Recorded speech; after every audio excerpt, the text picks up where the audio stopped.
नमस्कार, मैं वैद्य Anamika Chaudhary MD Ayurveda Healing Tree Society के सौजन्य से आज आपसे कुछ बातें बताना चाहती हूँ।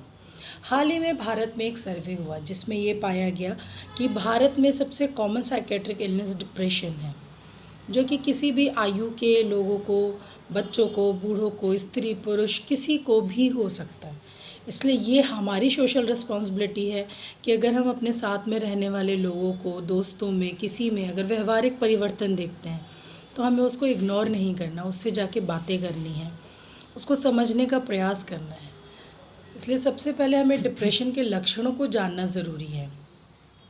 इसमें प्रारंभिक अवस्था में पेशेंट हमेशा कंप्लेन करता है उदासी हम सबको अपने सामान्य जीवन में होती है, पर ये उदासी परमानेंट होती है। मतलब कोई त्यौहार भी है, कोई खुशी भी है, तो भी उसको हमेशा मन उदास ही लगेगा, उसका मन कहीं नहीं लगेगा, किसी काम को भी करने की इच्छा नहीं होगी। डिप्रेशन के पेशेंट में हमेशा एक गिल्ट कॉन्शियस होती है, उसको लगता है हर चीज़ के लिए वो अपने आप को कसूरवार मानता है कि ये मेरी वजह से हुआ, मैं कुछ नहीं कर सकता, इस तरह की भावनाएं उसके मन में आती हैं।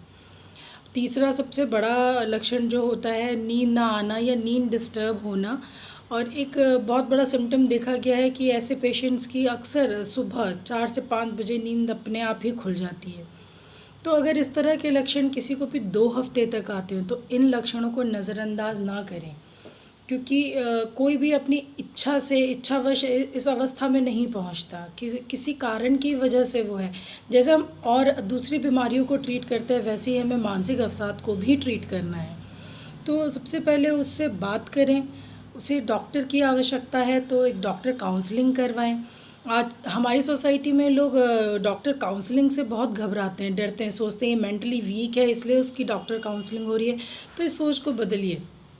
डॉक्टर काउंसलिंग और कुछ आयुर्वेदिक औषधियाँ, अगर इन दोनों को साथ में चलाया जाए तो मानसिक अवसाद एक ऐसी बीमारी है जिससे पूर्णतः आप जीत सकते हैं, वो पूरी तरह से ठीक हो सकता है। तो आयुर्वेद में बहुत सारी औषधियाँ ऐसी हैं, अश्वगंधा, ब्राह्मी, शंखपुष्पी, बहुत सारी ये जो औषधियाँ हैं ये आपकी मेंटल एक्टिविटी को भी बूस्ट करती हैं और मेंटल स्ट्रेस को भी कम करती हैं।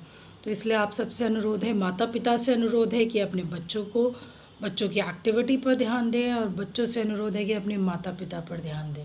किसी को अकेला ना छोड़ें। इस मानसिक स्थिति में अगर आप उसका साथ देते हैं तो वो बहुत जल्दी उस स्थिति से निकल सकता है और ठीक हो सकता है। तो स्वस्थ रहें और सुखी रहें। नमस्कार।